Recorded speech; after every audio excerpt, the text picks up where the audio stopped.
Welcome to Nerds at Church, a podcast about nerdery and the Bible. I'm Pastor Kay, and I use pronouns like she and her. And I'm Pastor Emily, and my pronouns are they, them, theirs. And I am Pastor Beth, and my pronouns are she, her. In this episode, we'll discuss the 22nd Sunday after Pentecost, also known as Lectionary 30 or Proper 25, which this year falls on October 24th. We have one content notification for you for this episode. We talk about ableism and examples of it in our deep dive on disability and consent. Check out the episode description for links to the Bible passages and other references we make in this episode. Today, for our deep dive, we are excited to have Reverend Beth Wartick, who is the pastor of Resurrection Lutheran Church in Ankeny, Iowa. Beth loves many nerdy things, and she also was born with one arm. Welcome, Beth. Thanks. It's good to be with you. Yes.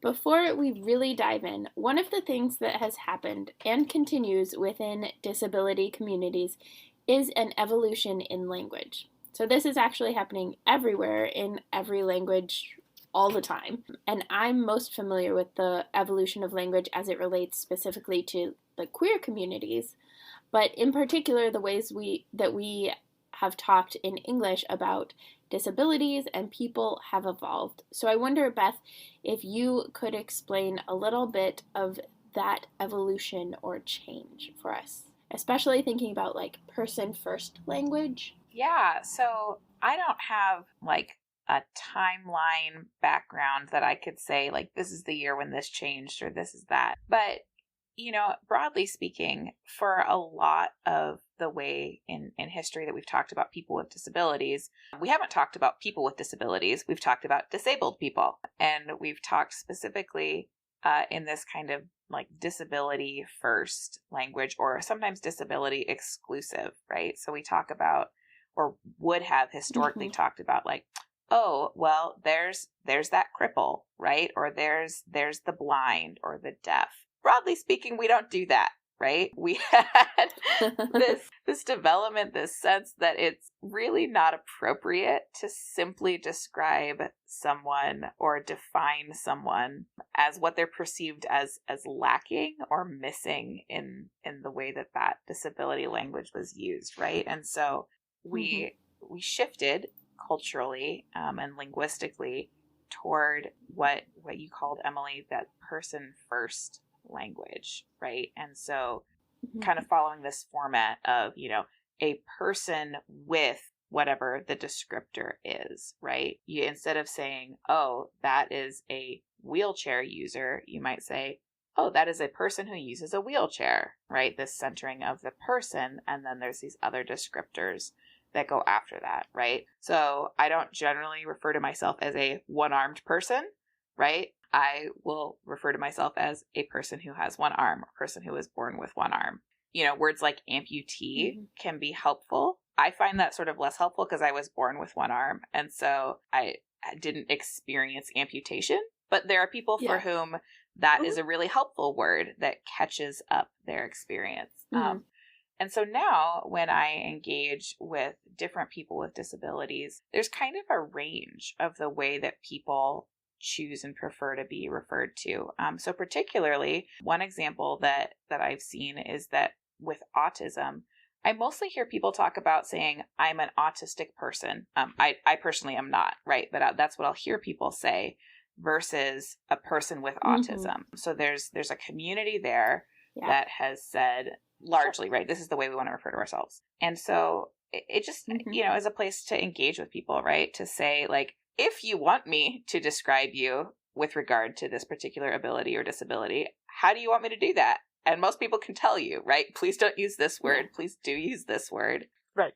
Yeah, I think about that too because I've heard some people who are very clear about person first language, right? A person with this disability or a person who uses this assistive device.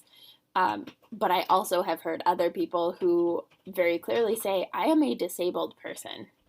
I am a wheelchair user. And so it's that complexity, and I think it's still so new for a lot of us who don't have really clear disabilities or acknowledged disabilities, right? I think all three of us in some capacity do, because Kay and I both have glasses, right? It's just that wearing corrective lenses has become so common that that particular area of disability and accessibility like doesn't count unless you're to the point of being legally blind. And I think that's one of the cool things about disability, like law, actually, right, is the way in which it becomes about accessibility for lots of people, right? So ramps, it turns out, are great news for everybody because it's easier to walk up a ramp than it is to walk upstairs. And it's much easier to take wheels up a ramp, whatever those wheels might be, than it is to take wheels upstairs. Mm-hmm. And I think that that's really cool, that the more we lean into accessibility, the more everybody gets to be participants. Yeah. And in some ways, it sounds like using the language that a person acknowledges for themselves or says is correct for themselves. That sounds like using the correct pronouns for somebody. Yeah. It's not that absolutely. Yeah. I think there are a lot of overlaps and connections, and partly, right, there are a lot of queer people who are also part of the disability communities and vice versa. Sure. But also, there is a lot of overlap in this, like, who are we centering? And then what impact does that have larger, right? When we center someone who uses a wheelchair, when it comes to changing levels by building a ramp, we're centering them, and it has ripple benefits for other people. Right. And I think about that in terms of anything, right? When we center Black women, when we're talking about racism, it will have ripple effects. When we had this conversation when I was a chaplain at the hospital when we were talking about pastoral care among African Americans, right? When the things that were said could have ripple effects, like those would be beneficial to people of a variety of races. But the point was like centering the people who are most harmed or marginalized and then letting it spread versus trying to work our way into them. Sure. So our first reading talks a bit about people with disabilities and mobility issues like pregnancy, traveling with large crowds. And I would have to imagine that traveling while disabled, and especially traveling in large groups of people, would present unique issues and situations? Yes, always, right? Mm-hmm. Yeah, I mean, I just think about, so I have a right hand. I do not have a left hand. I don't know when the last time was that you went through a drive-through, but in the United States, we sit in the left side of our vehicles. Oh my gosh. And we drive on the right side of the roads and whatever. When we go through a drive-through window, it's the left side that we like engage with, right? Which just means that you have to be able to reach through the left side of your window, right? And depending on the size of the car that I'm driving, whether it's exactly the right height that I can reach really easily or not. Yeah. And like, sure. And how close you are to the window. Yeah. Yeah. So there's a ton, right? Just in this, like, what is basically an everyday thing, not that I'm going to drive through every single day, but like, right. That's a piece of what it is to be like in American 21st century. Especially during the pandemic. Like, you're not going to drive in and sit. Yeah, and so, other things like I'm great as a person sitting next to you on an airplane because I'm only going to fight for one armrest, right? Like, this is a gift that I offer to the person on my left. And, just there are ways in which, I don't know, like the world assumes everybody has two arms, right? And so sometimes there's advantages to having only one arm. But largely, there's just some creativity that goes into figuring out, like, how do I move in this space? And several years ago, I was on a group trip with a group of other pastors for a continuing education thing. And we were traveling, we were in this big public space, and there was a group of children, like, wandering behind us. And I pointed it out to my colleagues. I said, those kids are following us because they're staring at me because I have one hand. And my colleagues were like, no way. I was like, no, this is a thing that happens to me in public spaces, right? Small children stare and point. And so, just the ways in which we have sort of a standard expectation for who gets to be in public spaces. And then when there's a visible change, right? Whether the person who shows up is a person with a disability or a person of color or, people who don't appear to be like opposite gender couples holding hands, or like whatever the standard is for who gets to be in public spaces, then people who break that standard draw attention just by being. And I don't know how much that happened for this story that we're going to see in scripture later, but it sure happens in my life. Yeah. How do you handle that, especially with kids, right? Because I think there's a certain extent to which kids are just curious, and if they haven't seen someone with one arm. Yeah. So one of my favorite things about children is that no one has taught them to be tactful. So tact can be a beautiful thing, but often, in my experience, what tact is like this sort of like middle class American version of like not inadvertently saying anything too personal, right? And so kids love to ask questions, right? So I'll get kids, you know, who come up and they're like, what happened to you? Right? One time, this was at an airport, I was standing in line because there'd been bad weather. And so there were 3 flights of people trying to get onto one airplane. We're all making our case for why we should get a seat. And so there's this little girl in line behind me. She's probably 8 or 9 years old. And she's staring at me. And I'm just wondering, like, not if, but when she's going to ask me what's going on. And finally, she, like, works up this courage. She says, what happened to your arm? I said, well, I was born with one arm. And we're standing in line, right? But we're not going anywhere. And so I sort of continued. I was born with one arm. You know, this is just our bodies are different. This is how God made me. I have one arm. I think she had red hair. And so I pointed out something like she had red hair and I had blonde hair. But she received this information and she was clearly thinking it through. And so I'm just waiting. Like, I don't know what's going to happen next because this is the point where the conversation something is going to happen. Diverges. Yeah. That's my favorite. I love when kids, like, take it in and don't respond. And then, like, depending on how long you have, sometimes it's, like, 5 minutes later and they will, like, say so something. this was probably, like, 30 seconds. It felt longer, right? But she just looks at me. She says, well, then what's God doing with your other hand? Right? Reasonable question. It's always stuck with me. This has been, like, I don't know, 12 or 15 years ago now. But, like, both, you know, there's this piece of it that makes me really sad, right? She's got this idea that, like, everyone must have 2 hands. And so if there's something like that, like, what was God thinking, right? But there's other piece of this that feels like, I don't know, opportunity, or there's something in like, well, what is God doing, right? Like that there might be space that God is working in disability. And so I love John 9 for that reason, like that story of a man born blind. But, you know, we often see disability or other kinds of difference as a liability, as a handicap, perhaps. But I think there's some really great space for us to think about disability and all the difference in our world as not a liability, but as a strength and as something that we can gain from, or that we do gain from, whether we try to or not. I think you said that recently you got to preach on why God tells us that people with one hand are more awesome than people with 2. It's true. Yeah, so... that was just a couple weeks ago. We had Mark.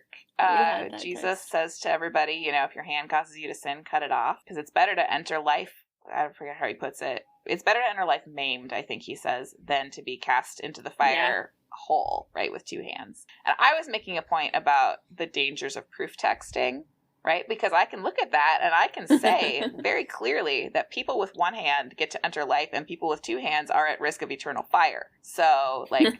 Yes.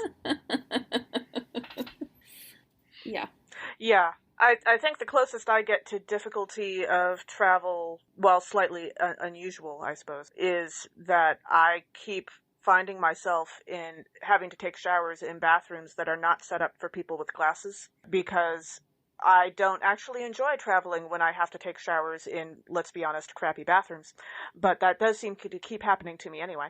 And it will be fairly often that I will find myself needing to take a shower in a space that has lots of hooks. I can hang things up, but no shelves that I could say put my glasses on. And so if I don't happen to have something to hang up that doesn't also have a pocket in it that I could put my glasses in, I'm kind of screwed.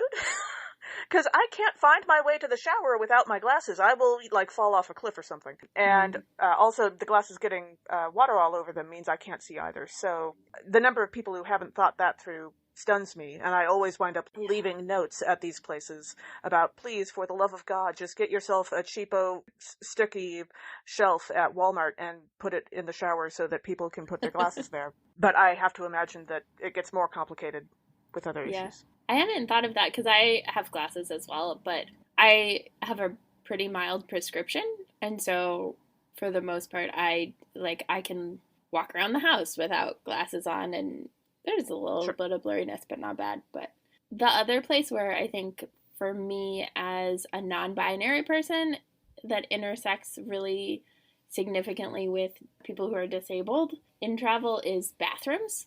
That there are a lot of bathrooms that are particularly gendered in a certain way, but also even the accessible stalls are not always that accessible. And if someone is disabled and has someone who is a support person who is a different gender than them, there's not a way to go to the bathroom unless there's a single-use bathroom. And airports have started doing like family bathrooms now, and it's always like an awkward thing for me as a person by myself to go into a bathroom labeled family. But the only other options are to misgender myself by going into the bathroom, which has like a whole other level of repercussions. And so that push to say single-use, gender-neutral bathrooms or all-gender bathrooms are important is huge. And there's like actually apps that are specifically designed and do both gender and accessibility. And like you can mark, there's a restroom here that is accessible and all gender. Or the problem I have with airports is you can go through security and there's the like weird body scan machine thing. And it freaks out because it has, this is how a body should be shaped, right? 2 legs, 2 arms, a head. Right. And every single time, like the person on the other, like it like flags, right? There's a problem here, you know? And obviously the person sitting there can look at me and say, ah, yes, this person has 1 arm. This is the reason that it is, you know, but that often triggers like we're going to need to do like a follow-up, you know, security thing. Full body. Yeah. I was wondering about that when we were talking about travel the first time when you were talking about being in lines for air travel. I was like, I actually wonder. Sometimes I get boosted into the like fast travel lane also with like a frequency that doesn't seem consistent with just like we're pulling random people. Like someone decided that because I'm a person with 1 arm that I like deserve to go through the fast lane. I'm not mad about that. The fast lane's great. Yeah. That is a whole other... You know, come to think of it, I've never tried to go through the airport while wearing a clergy collar, and now all of a sudden I'm tempted. But I did once because we were going, when I was in seminary, we were going to a conference, like a mission developer type conference in Texas, and it was the day of assignment, and so, right, like, terrible timing, ELCA, terrible timing, but okay. We had our, like, worship service and stuff, and I think I had maybe, like, I was either doing something in worship or I had preached that day or something, but I didn't have time to, like, go back and change my collar. And it was back when they were still doing the, like, tap on the iPad and it'll tell you if you get, like, fancy first or not. And so we were going through, and Alex Raby, who's a past guest on this podcast, went first and got tapped into regular, and then I went and got tapped into quick, and then Alex, who at that point was more of an expert traveler than me, was like, oh, I'm with them, can we just all go together? And so we all went in the fast track, and that was an iPad, so like probably not because I was wearing a collar, but it is weird, the like spaces that collars, the way that clergy collars impact. Yeah. Mm-hmm.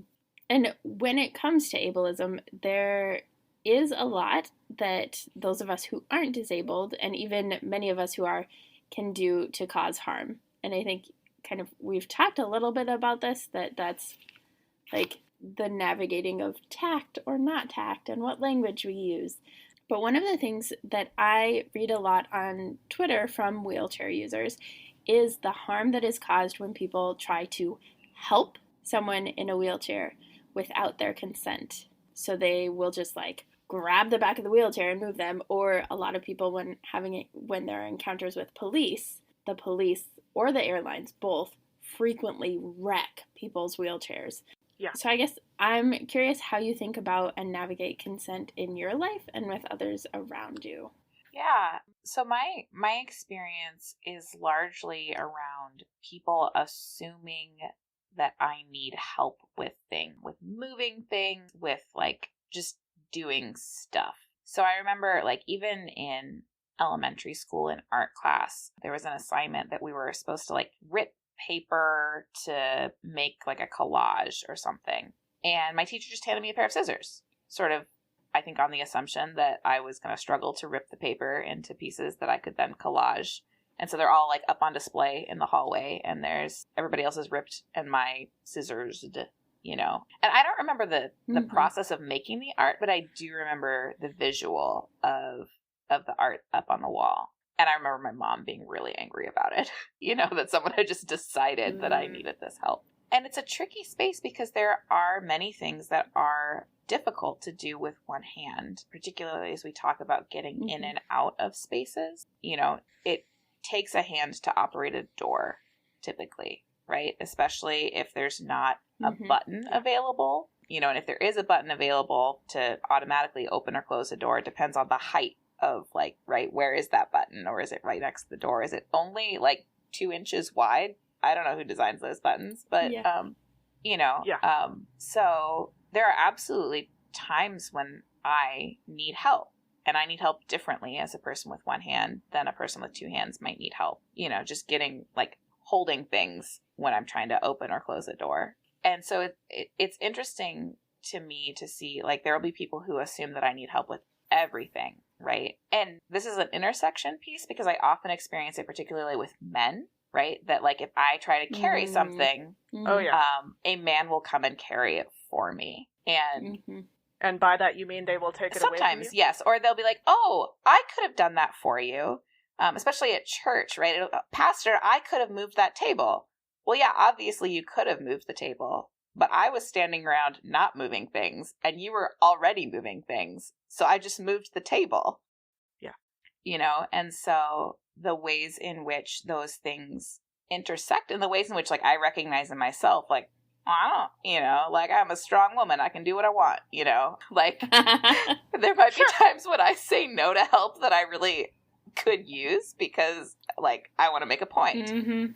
Maybe you don't do that. Maybe you're more mature in your emotional response to people. No, I definitely always do that. Always.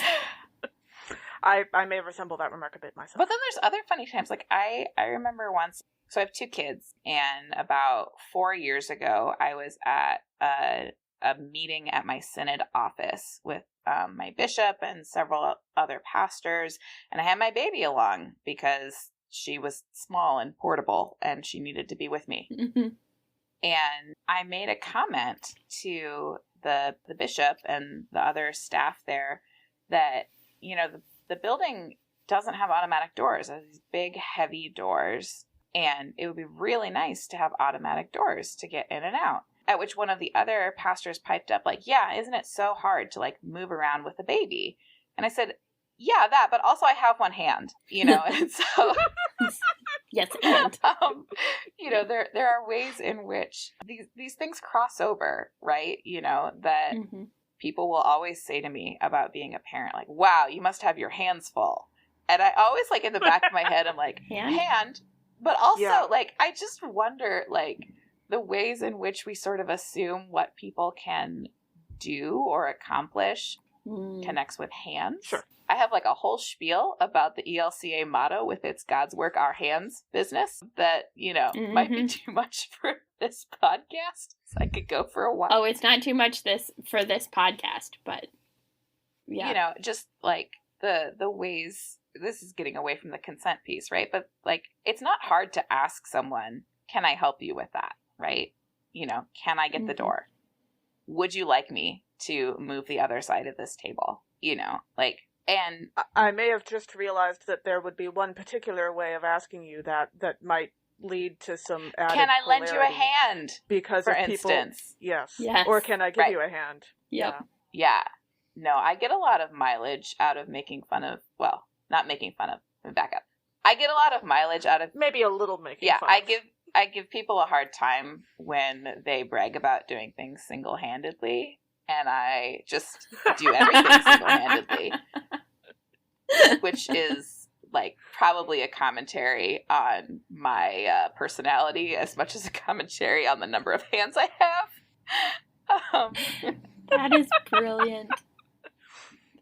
But yeah, I mean, there are people whom I feel better about asking for help than others, because I know that they don't assume that I'm struggling and need help, right? You know, and other people probably experience this too, right? There are people you trust to ask for help because you have a relationship. And there are people that you're like, I don't ever want to ask them for help because they're going to take it as a sign of my weakness. Oh, yeah. I do want to revisit, and you can maybe talk about this more broadly if you want, but the particular phrasing, partly because all three of us are pastors in the Evangelical Lutheran Church in America, but this is not the only place that it happens. And I've had different conversations with different able-bodied people about when it's okay to use language that excludes people.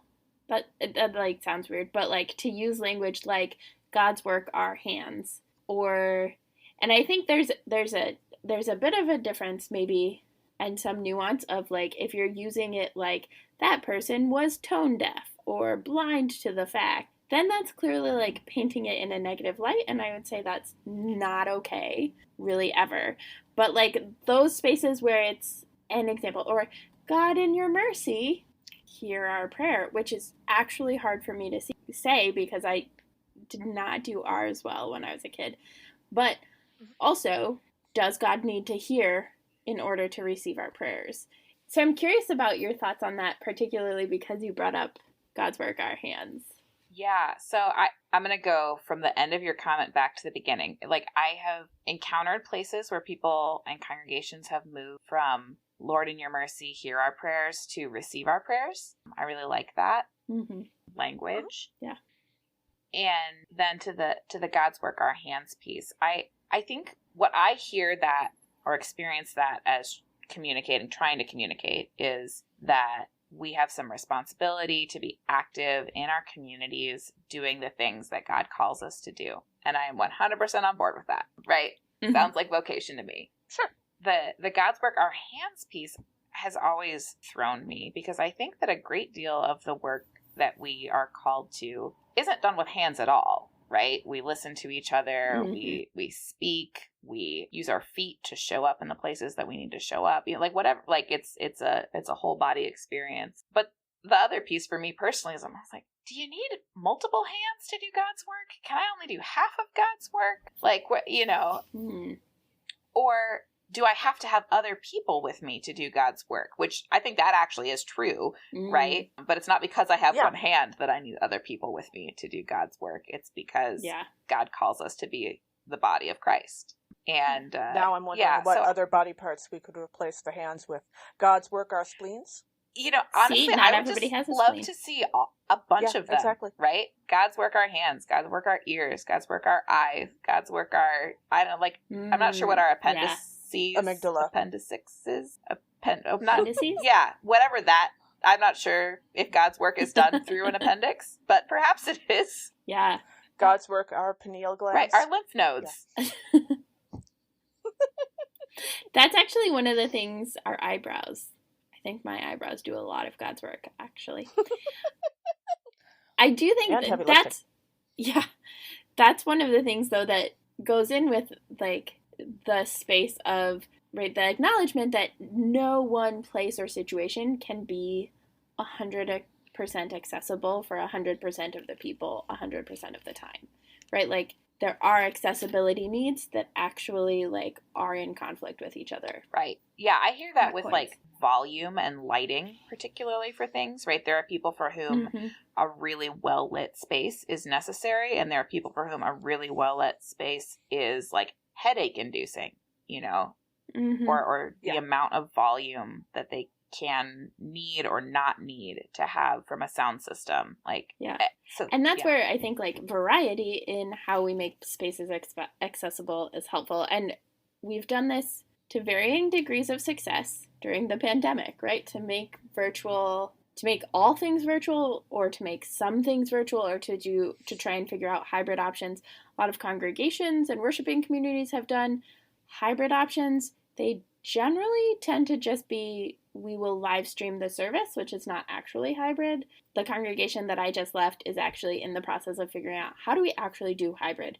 Because our prayers of the people are essential to who we are as a congregation, and we need people who are online to be able to participate in that. But then, like, I think also it's to have more variety. And so that's what you were saying of, like, it's not necessarily that the ELCA should stop doing God's work, our hands, but to add the different things, because the chances of someone having no eyes, no hands, no heart, no feet, no shoulders, no pineal glands, vocal cords, like none of that stuff is actually like impossible, because if you don't have a heart, like you can't live. But then you cover enough that everybody finds a place and a way that they belong within it. And I think that that just seems like a brilliant. Well, and we have 1 Corinthians 12, right? We have this language in the Bible that says that we together are the body of Christ, and that if one body part says to another body part, "You're not my favorite, I don't need you," right? Then we are preventing the body of Christ from being the body of Christ, right? And so, this isn't saying, well, God's work, definitely not your feet, right? But it's easy to get there from if you don't include that. Yeah. Some people's feet, maybe not yours.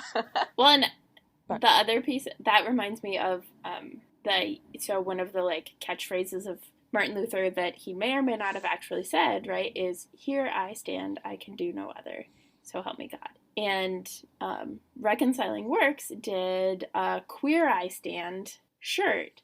And I have a friend who uses a wheelchair. And so when they first came out with the shirts, I emailed them and I said, "Can you also do a Queer I Roll shirt?"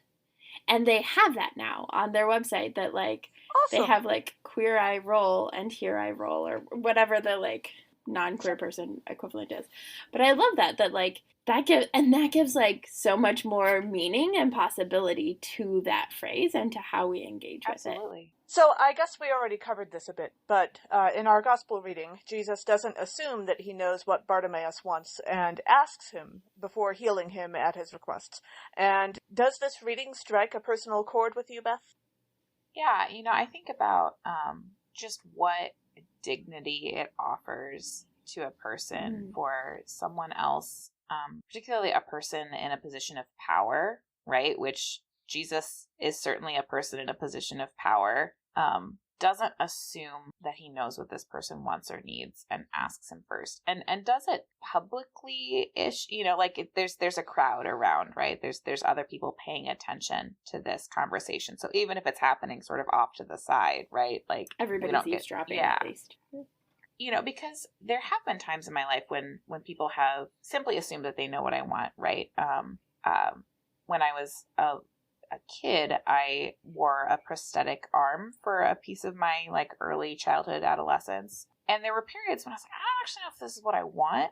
But I remember being 6 or 7 years old and the doctor or other medical professional, basically like pressuring me, like, well, don't you just want to look like everybody else, right? Like this is definitely what you want, what you need. You should have. Yikes. Yeah, yikes. My mom was also real mad about that. But yes, right. Good job, Mom. Yeah. But the ways in which powerful people or people who are perceived to have their lives together are invited to make decisions for other people, right? And Jesus makes a point of not making the decision for Bartimaeus. And Bartimaeus calls a lot of the shots here, right? Like he initiates, he's just like yelling, right? Jesus, Son of David, have mercy on me. Probably quoted that wrong, but and oh yeah. And then he calls Jesus my teacher. right? Like he knows that he has this claim on Jesus or this relationship with Jesus. And through that, then Jesus gets to be Jesus as much by giving the guy agency and dignity as by healing him, I think. Yeah, I think that's huge, especially like you said, because of the power and authority that Jesus has naturally and is given by the community. Right. And by Bartimaeus himself. Yeah, I mean, I think we've all experienced like adults assuming they know what children want and need, right? We've probably all experienced churches assuming they know what their community wants and needs. Yeah. And that's not Jesus here. Our first reading for this episode is from Jeremiah chapter 31, verses 7 through 9. Jeremiah calls for celebration at the return of the full diversity of not only Judah, but also of the northern kingdom, referred to as Israel or Ephraim, from exile. So one of the themes for this passage is a return to the land, right? The people are returning to their land.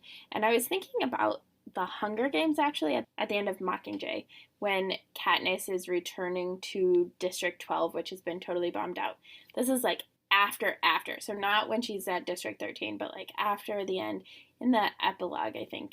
And it's more clear as time goes by, but like at first the return is not what, like, it is still this bombed out, buildings are shells, all of this stuff. And yet over time, there start to be flowers, and the meadow that had become a mass grave kind of gets covered in flowers and becomes a flowery place, and becomes even a place where she goes with her kids, spoilers, right? And where she thinks, and she, not in a way that erases what has happened, but that's acknowledging, and she's thinking about, like, I will have to tell you, like, you are going to ask, because you are going to learn this in school, and you will ask me, and I will have to tell you what this history is and what this pain is. But right now, the, like, coming back is a bittersweet thing, because there is a lot of grief there.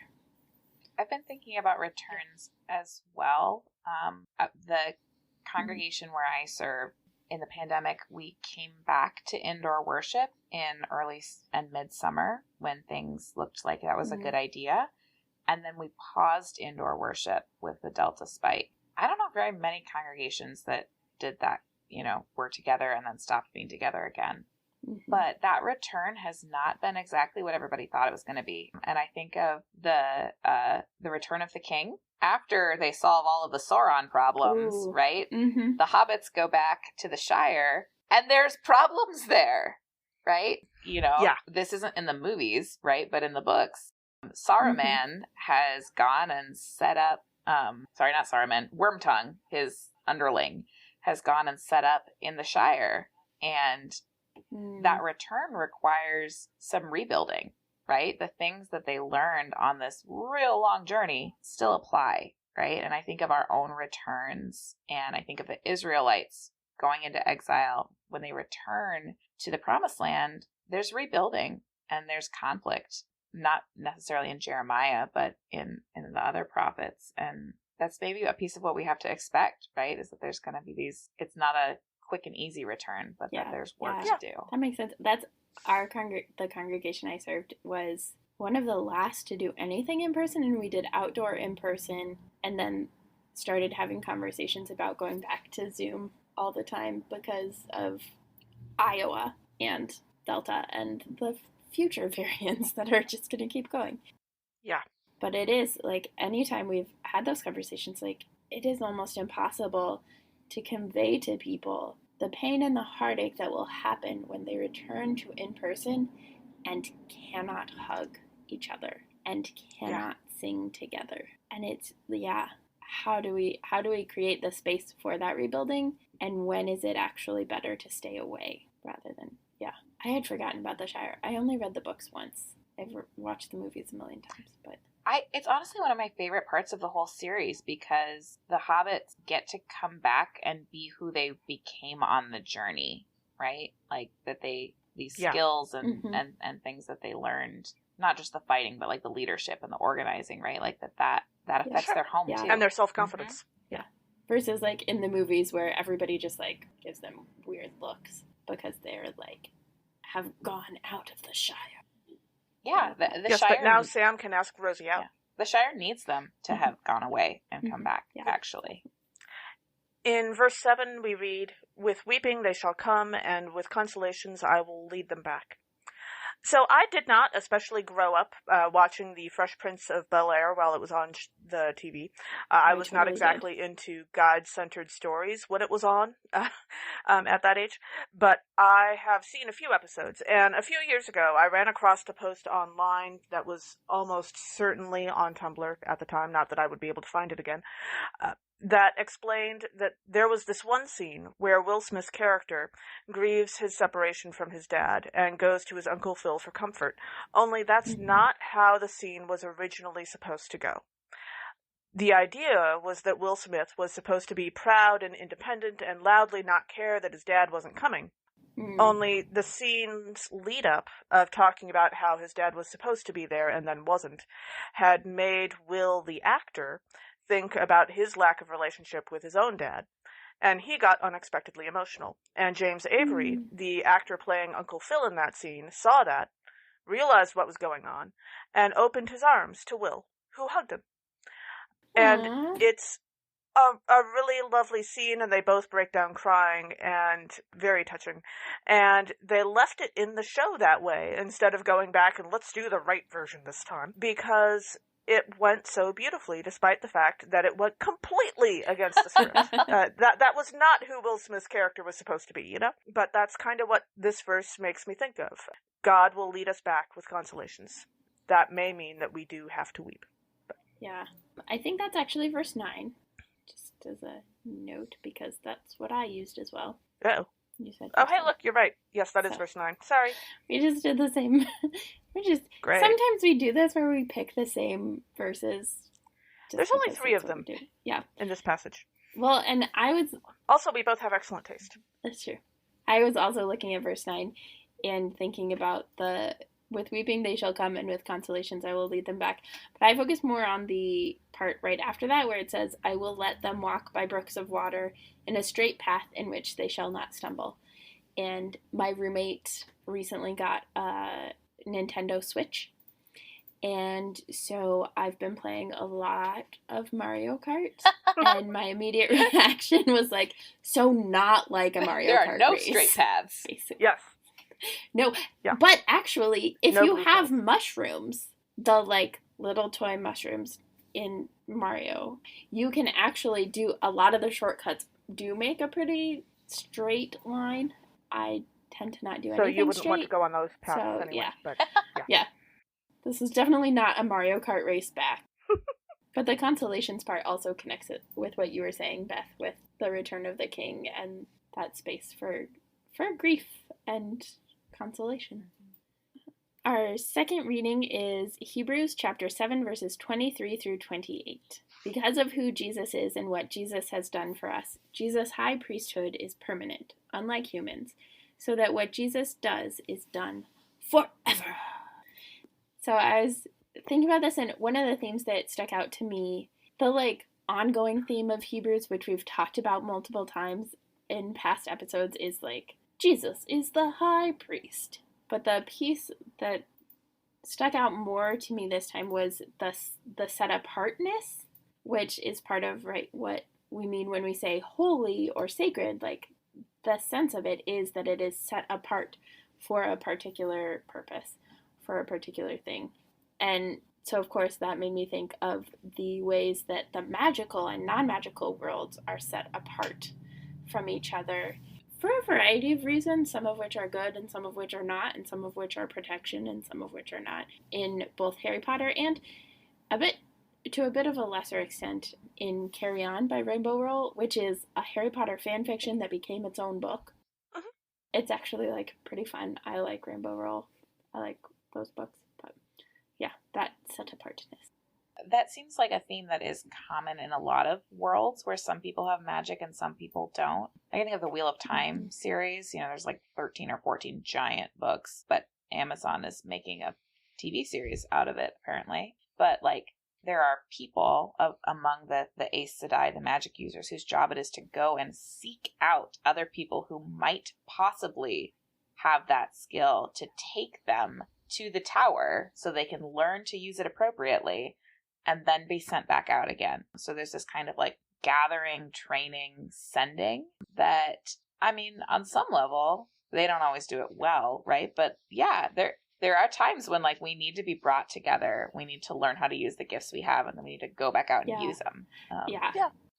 Or in the Young Wizards universe by Diane Duane, magic exists, and you learn to use your magic generally when you're a child or a teenager, but you learn to do that while you're still living the rest of your life, and you just have to carve out time for it, basically. And the magic sort of protects itself so that you'd have to really work at it to, like, get caught. But you're also convinced in your first adventure called Your Ordeal, where you find out that you have magic in the first place, of the importance and necessity of keeping it a secret. And it's sort of like magic is a subset of the world, or of the universe, really. But it still exists within the world. It is both in the world and of the world, but the world is not necessarily aware of it. Mm-hmm. Yeah. That actually reminds me of the Graceling universe, which I talk about a lot on this podcast, but I really love it. And there are people with graces who have like basically like superhuman powers at something, and every grace is different. So there's one person who can like open his mouth as big as his head. That's his grace. And yeah, it's fantastic. And Katza is the main character, and I love her, and I'll talk more about the Graceling realm. Was coming up a bunch in my preparation for this, but that's in Fire, one of the companions to the original Graceling book. The Dells, where the story takes place, have monsters, and they're like vibrantly colored animals mostly, but there's also like humans that can be monsters, but there's only one monster human left in the realm, and any of the monsters actually like have this way that they like enchant humans, and so then the humans will like do anything for them and go to the extreme of emotion, so that either like absolutely infatuated with them or like despise them and actually threaten danger and harm. And that's because they are not set apart from each other, then the humans have to develop and strengthen their brains to be able to protect themselves from being enchanted by the monsters, which is fascinating because then that comes into play in other books in that kind of series too. But that like if we're not setting things apart that maybe need to be set apart, then we have to still figure out boundaries for navigating life together. Yeah. In verse 23, we read, "Furthermore, the former priests were many in number because they were prevented by death from continuing in office." And now I'm imagining the concept of an undead priesthood and having to spend thousands of years listening to people complain that little Timmy didn't dress up nicely enough for acolyting on Sunday. What are his parents teaching him? And I'm sure that there would also be lovely parts of it too, but like, if you're going to be stuck there for thousands of years, my automatic thought is, what are the irritations and annoyances that you're going to be stuck with? Mm-hmm. But on the other hand, if it was the Addams Family cousins, that might actually be fun. Like, irreverent, but fun. So yeah. I also looked at that verse, and I was actually thinking much more grimly that Bitter Blue, which is another book in the Graceling series, as she's like turning 18, and her dad was a terrible psychopathic person, and his grace was that he could manipulate people's minds and tell lies, and people would believe them. Oh. Yeah, and so then like as she's getting to the point where she's like 18 and can now like has been queen for 8 years and all this stuff, she's starting to figure out that like things have not been addressed because people are just trying to move forward without actually letting all of the truth of his terribleness come to light.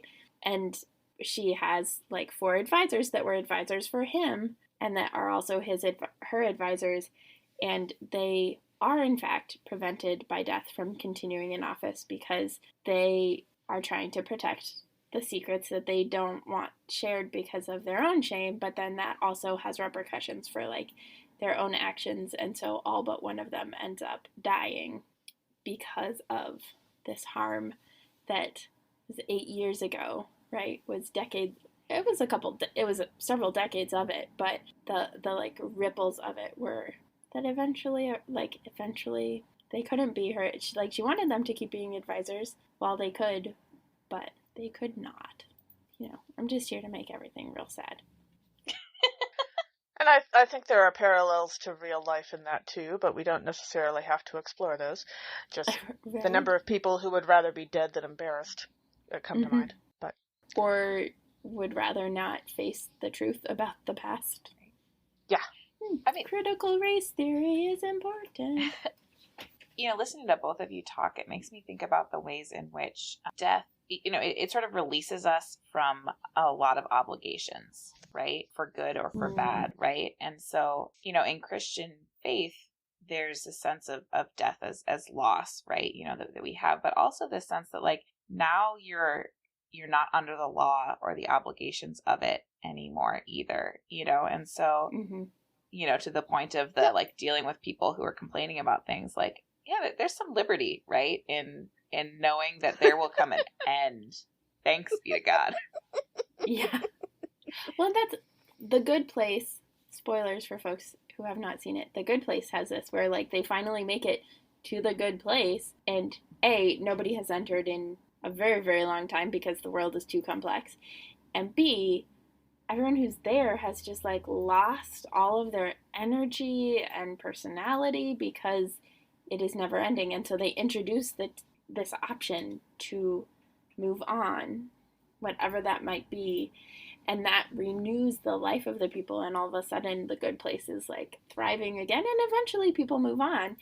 But because there is an end, there's more space to cherish that time. I hadn't thought of it that way. And our gospel reading for this episode is from Mark chapter 10, verses 46 through 52. Bartimaeus, who is blind, calls out to Jesus in faith to be healed of his blindness, and declares that Jesus is the Son of David and therefore the Messiah. So one of the themes is blindness. I know, what a surprise. But I was thinking about this, and the first things that I was thinking about were, like, in Avatar, Toph Beifong is a character who's blind, and that is just treated as a characteristic, right? It is not compensated for, or nobody tries to cure Toph Beifong of blindness. And Daredevil is also one. I'm less familiar with Daredevil, but the one that is, I think, really helpful, especially in light of our conversation, Beth, in the deep dive, is Poe, who is a Graceling in the Graceling books. And his grace is that he can, like, perceive the space around him, and particularly, like, he knows what people think of him. So he's kind of a mind reader. And this is definite spoilers for Graceling, but not for the rest of the books. And so he has this, like, ability to know, and then he gets in this accident and falls from a really high height and falls, like, face first into the water and goes blind. And graces, like, still develop up until, like, 25 years old. So his grace is still developing and has been developing throughout the book to be more expansive, where he can perceive more of what's around him, like the animals that are hiding in the trees and that sort of thing. And so that when he is made blind by the fall, they have to leave him behind, and then when they come back, they realize that he's, like, permanently blind. But his grace has expanded so that instead of, like, trying to focus on all of the things, he just lets it wash over him, and it basically compensates for his blindness, like, basically completely. And Kristen Kishore, who wrote the Graceling series, actually in the next book, Bitter Blue, where Poe is, again, one of the characters in it, she actually talked about, in her, like, author's notes or whatever, or acknowledgments, about being called out for the ableism in that trope of a character becoming disabled and then having some magical cure or compensation for the disability. Like, that is a huge trope in fiction. And so she had already written the books, and the first book was already out. But in the second book, there was a piece that hadn't been clarified, and so that became part of the plot that actually like Poe's inability to see color at that point meant that he didn't realize something when he was trying to help or whatever. And so that was just this like beautiful space from my perspective of like doing something, falling into this really problematic trope, being called out on it, and adjusting to like acknowledging all of that, and then also having that space to say, okay, and here's how we make it so that that trope isn't complete, even though I've already been this far down the road with it. Which if you haven't read the Graceling series, you should. Well, and I really appreciated how Avatar handled Toph's character, too, because yes, she's a very powerful earthbender. She can sort of see with her feet, as she puts it, occasionally, under most circumstances, but not all. Not on water, not as well on sand, that kind of thing. But they do consistently recognize her blindness in that she can't read. She is always facing a different direction from everyone else. She doesn't do handshaking and stuff like that. And so I thought that they managed a fairly nuanced depiction there. Mm-hmm. So we have a children's book in my house. Like I said, I have little kids, and this book is called Melanie, and I can't remember the author's name. But the main character of the book is a girl named Melanie. And Melanie is blind. And Melanie lives with her grandfather, and they raise sheep. And, she knows the pasture, and she knows the sheep, and she knows how to, like, weave and spin to make yarn to sell. Anyway, grandfather one day learns that there's some, like, magic person who can cure things. And so he sets off with all the gold that they have accumulated to go and find this healer to heal Melanie of her blindness. And he's gone for like weeks, and she realizes that something's gone wrong. And so she sets out to find him, and she like gets lost in the woods, and she comes finally to the troll bridge that grandfather needed to pass in order to get to where this supposed healer was. And the troll bridge is surrounded by seagulls. And the seagulls try and convince her not to, cross the bridge. They're like pecking at her and trying to pull her back, but she just keeps going. And the troll comes out, and the troll declares like, "Oh, good, yet another person to be caught in my bridge. For everyone who sees my face and is frightened by it, then is transformed into a seagull." Melanie does not see his face because she is blind, right? Weird. And so she winds up like, she and the troll like are in this like wrestle, and the troll is enraged because it's not working, and the troll falls off the bridge and like drowns, in the right. And in the death of the troll, everyone is released from the seagull problem, and there's all of these people who are suddenly people again. Mm-hmm. And grandfather is so sorry, like, that he's failed Melanie. And Melanie's like, "It's the dumbest thing you've ever said," right? Like, I got to come and free you and all of these people because only someone who cannot see the ugliness of the troll with the magic power to, frighten people by the way he looks could have done this. And so they go home and go back to the life that they had because it was a really good one, right? It didn't need to be fixed. That's awesome. I Googled it real quick. It's Melanie by Carol Carrick. That sounds right. Yeah. I really enjoy the art and just the whole story of it. So highly recommend for grown-ups or children. I frequently tell people that part of being a good pastor is having a really solid children's library. So I think, and you can extrapolate to any vocation that you have. Mm-hmm. I think everyone should have a good children's book collection. Oh, my mom was an academic advisor at a university, and she had a whole collection of little wind-up toys that the children of the students she saw could play with during their meetings. Fun. That's awesome. That was her version. That's awesome. Yeah. And in verse 51, when Jesus says to Bartimaeus, "What do you want me to do for you?" And the blind man said to Jesus, "My teacher, let me see again." And I love that space of, as we talked about earlier, check and consent, right? What do you want me to do? And my favorite example of checking consent is in Frozen, the first Frozen movie, when Anna and Kristoff kiss. it starts out and it comes from specifically Kristoff is like, I could kiss you. Well, I mean, I want to. Do you? Should we? And it's like super awkward, but it is actually like seeking consent for a kiss. Mm-hmm. And that I think is the first time I've ever seen that in a Disney movie, particularly given that most Disney movies, the kiss is like while the person is unconscious. Yeah, so much unconsciousness. Yeah. You know, I'm sure that we could probably do a tally checklist of number of times kissed unconscious versus number of, like, troll murders or something for children's stories, and that would be... They would probably be close to tied. Yeah. I don't know, I think kisses might be more, but... And then in verse 52, we read, Immediately Bartimaeus regained his sight and followed Jesus on the way. And so one of the many inborn assumptions that a lot of people seem to have that I've bumped into here and there is that any given person only has one disability at a time, which is absolutely not true. And I kind of wonder, what if part of why Jesus asked this question that he did was because Bartimaeus had more than one disability? What if Bartimaeus was both blind and, say, had ADHD, but appreciated some aspects of the ADHD and wanted to keep it? Or maybe he had another physical disability. Maybe he only had one arm. And so we know that he can walk and hear and spring up because we read that he does this in this story. But that's about it for limits. So he could have had literally any other disability. And he was fine with that, but he really did want to see. So that's why Jesus asked.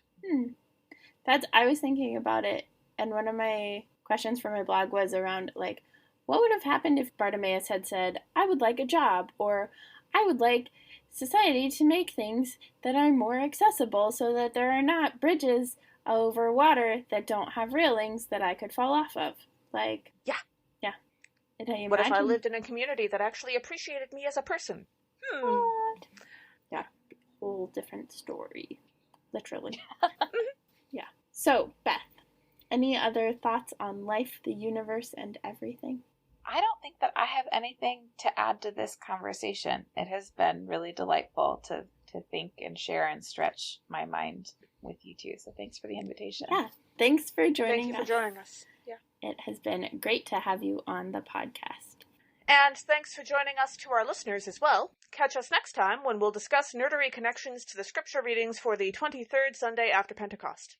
This podcast has been produced by us, Kay Roloff and Emily Ewing. For more fun, check us out on Twitter and Facebook at NERDSATCHURCH.